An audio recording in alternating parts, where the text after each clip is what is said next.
Thanks for taking some more time to let us interview you, Eddie. Yeah. Gantora? That's it. Gantora with a G. Well, you're wearing the same shirt, but you're also you've started to get pretty famous here. Yeah, I know. People starting to notice. When talent gets in their midst, the people really start to rise up. It's nice. Whatever happened to?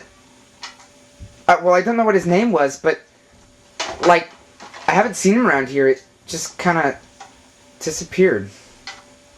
Oh, you mean the guy from last time? Yeah.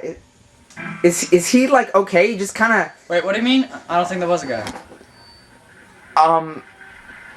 Look, Mr. Interview Man, okay. There was no guy. I love you. Oh my God! You. It's the kid. Can I get us some?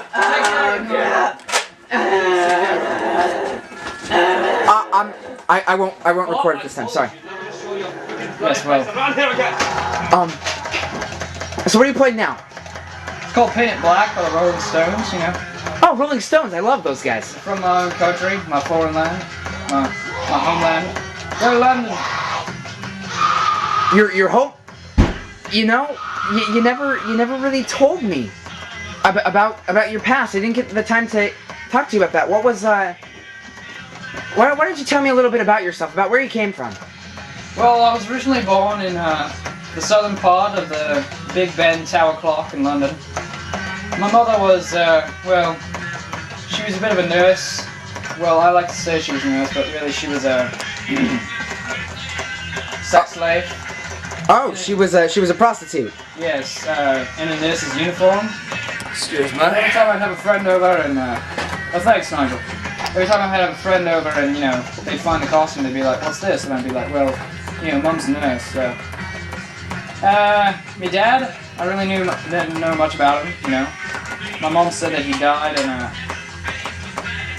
fatal, airplane crash, but, Oceanic Flight 815 will hopefully one day be found and I'll be able to meet dear old Dad again. I recognize that flight. Yeah, it was in the news quite a few years ago, but I highly doubt that it's been discovered or talked about since. And well, since then, I kind of grew up in the streets.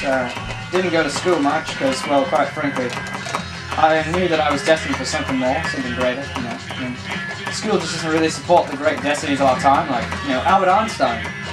The guy who made the theory of relativity. Dropped out of school when he was in 3rd grade. I mean, come on. And so because of that, I got into a bit of fight with some gangs. The Hoods and the Yankees. They're always fighting up and down my street. I got deported off to America. They asked me what country I would like to go to, and it sounded like I'm going to say Cambodia or something, so I chose America. And I went to the one city where I knew that if I were going to make it anywhere, I'd make it there. It was New York. Which reminds me, how was it playing in Strummer Flick? Don't ever mention that name again, okay? You understand me? Those people, I don't wish to be associated with them anymore, because they are just... They make me so angry I mess up on guitar. I can't stand them. They totally sold out. Because after the first game came out, people were so fascinated by Iron Man and Smoke on the Water that they just decided to record it. And I would not be a part of that. I would not do it. That is not the way an artist works. Okay? An artist does stuff for the people. He does it to entertain. He doesn't do it to make $1 million. To find some place that isn't covered in urine or a cardboard box on 34th, which I have had the pleasure of living in quite a few times. But, yeah. We had a bit of a falling out, if you couldn't tell. And,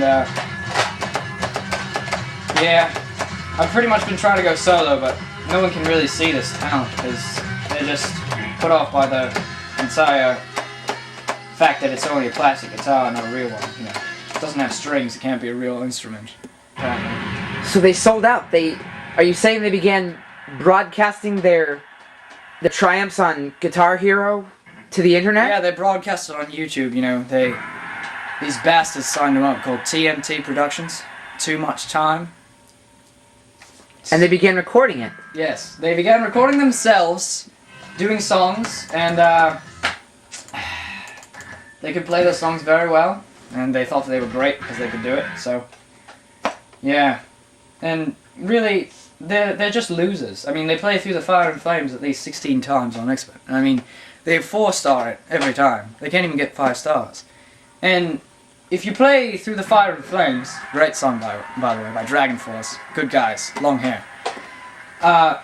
All it's proving is that you have no life, and that you've probably never cursed a girl before, ever.